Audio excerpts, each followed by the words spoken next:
10 BRS 2.5 Congress పాలనలో ప్రజలకు జరిగిన మేలేంటని ప్రశ్నించారు బీజేపీ నేతలు. ప్రధాని మోదీ ప్రభుత్వంలో ప్రజలకు సంక్షేమ పాలన అందుతుందన్నారు. గత సర్కార్ ప్రజాస్వామ్యాన్ని ఖూనీ చేసిందని విమర్శించారు. మోదీ సర్కార్ మహిళలకు ప్రియారిటీ ఇస్తోందన్నారు కమలం నేతలు.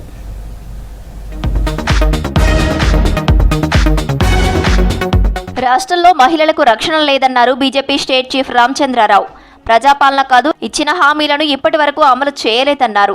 రాజకీయాల్లో మహిళల పాత్ర మోదీ ప్రభుత్వం చేసిన 33% మహిళా రిజర్వేషన్ల చట్టం అమలు కోసం ఎదురు చూస్తున్నారన్నారు. సోమాజిగూడలో జరిగిన మహిళా దినోత్సవ వేడుకలకు హాజరయ్యారు బీజేపీ లీడర్లు. నరేంద్ర మోదీ గారు వచ్చిన తర్వాత బేటీ బచావ్ బేటీ పడావ్ అనేటటువంటి ఒక కార్యక్రమం ద్వారా ఈరోజు లక్షలాది మంది ఆడపిల్లల్ని బ్రతికించినటువంటి వ్యక్తి నరేంద్ర మోదీ గారి విషయాన్ని మనం గుర్తుపెట్టుకోవాలి. అనేక కార్యక్రమాల ద్వారా ఈరోజు మహిళల్ని ఆదుకుంటున్న విషయాన్ని కూడా మనం గుర్తుపెట్టుకోవాలి. ఉజ్వల కార్యక్రమాలు కావచ్చు, ప్రధానమంత్రి ఆవాస్ యోజన కింద ఈరోజు 73% మంది మహిళలు దాంట్లో లబ్ధిదారులు అనే విషయాన్ని కూడా మనం గుర్తుపెట్టుకోవాలి. నరేంద్ర మోదీ గారు ఒకే రోజులో అన్ని రాజకీయ పార్టీలకు ఈ 33% రిజర్వేషన్ సపోర్ట్ చేసేటట్టు కొత్త పార్లమెంట్ భవనంలో మొట్టమొదటి బిల్లు 33% రిజర్వేషన్ మహిళలకు చట్టసభల్లో అనే విషయాన్ని కూడా వారు మన ముందు పెట్టడం జరిగింది. హైదరాబాద్ అంబర్పేట ఫ్లైఓవర్ కింద ఉన్న సర్వీస్ రోడ్డు నిర్మాణానికి సహకరించాలని కోరుతూ సీఎం రేవంత్ రెడ్డికి లేఖ రాశారు కేంద్ర మంత్రి కిషన్ రెడ్డి.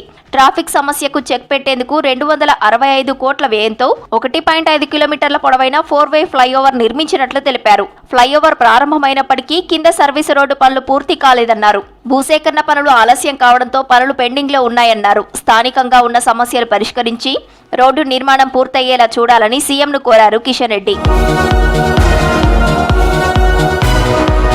ఈశాన్య రాష్ట్రాల పర్యటనలో భాగంగా అసోంలో పర్యటించారు కేంద్ర మంత్రి బండి సంజయ్. రాష్ట్రంలోని ఎత్తైన కొండ ప్రాంతమైన దిమా హసావో జిల్లాలోని హఫ్లాంగ్ ప్రాంతంలోని ప్రజలను కలిశారు. బోర్డర్ సెక్యూరిటీ ఫోర్స్ కు చెందిన MiG-17 చాపర్లో గౌహతి నుండి బయలుదేరి తొలుత హఫ్లాంగ్ కు చేరుకున్నారు.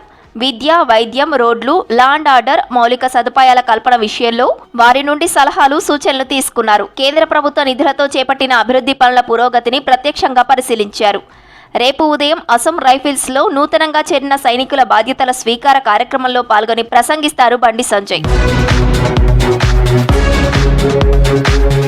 రాష్ట్రంలో బీజేపీని అధికారంలోకి తీసుకొచ్చే బాధ్యత తనదన్నారు ఎంపీ ధర్మపురి అరవింద్. గత సర్కార్ ప్రజాస్వామ్యాన్ని ఖూనీ చేసిందని విమర్శించారు. ఒకప్పుడు అసెంబ్లీ బడ్జెట్ సమావేశాలు కనీసం 2 నెలలు ఉండేవని, బీఆర్ఎస్ వచ్చాక గొంతు నక్కే ప్రయత్నం చేశారని మండిపడ్డారు. నిజామాబాద్ లోని మాధవనగర్ లో బీజేపీ పార్లమెంటు విస్తృత స్థాయి సమావేశంలో పాల్గొన్నారు అరవింద్. ఒకప్పుడు 2 నెలలు ఉంటుండే బడ్జెట్ సెషన్, మాన్సూన్ సెషన్ నెల ఉంటుండే, వింటర్ సెషన్ నెల ఉంటుండే అసెంబ్లీ. ఈ బీఆర్ఎస్ వచ్చినాక ఎవడు ప్రశ్నలు అడగద్దు, ఎవడు ప్రశ్నించొద్దల్లా అసెంబ్లీలో, ఎవరు మాట ఎత్తి పన్నెత్తి మాట అనొద్దు, అవతల వాళ్ళందరినీ ఖాళీ చేసేయండి, అసెంబ్లీ పెట్టొద్దు. అసెంబ్లీ పెట్టకుంటే మాటలే ఉండేవి. మొత్తం భ్రష్టు పట్టించిన పార్టీ అది బీఆర్ఎస్ పార్టీ. ఇలా వాళ్ళే భ్రష్టు పట్టిపోతున్నారు. అందుకని రేపు ఉదయం ఢిల్లీకి వెళ్లనున్నారు బీజేపీ స్టేట్ చీఫ్ రామచంద్రరావు. ఢిల్లీలో SIR పై జరిగే కీలక సమావేశానికి హాజరు కానున్నారు. ఈ సమావేశంలో రామచంద్రరావుతో పాటు పలు రాష్ట్రాలకు చెందిన నేతలు పాల్గొననున్నారు. త్వరలో తెలంగాణతో పాటు పలు రాష్ట్రాల్లో SIR ని అమలు చేయనున్నారు.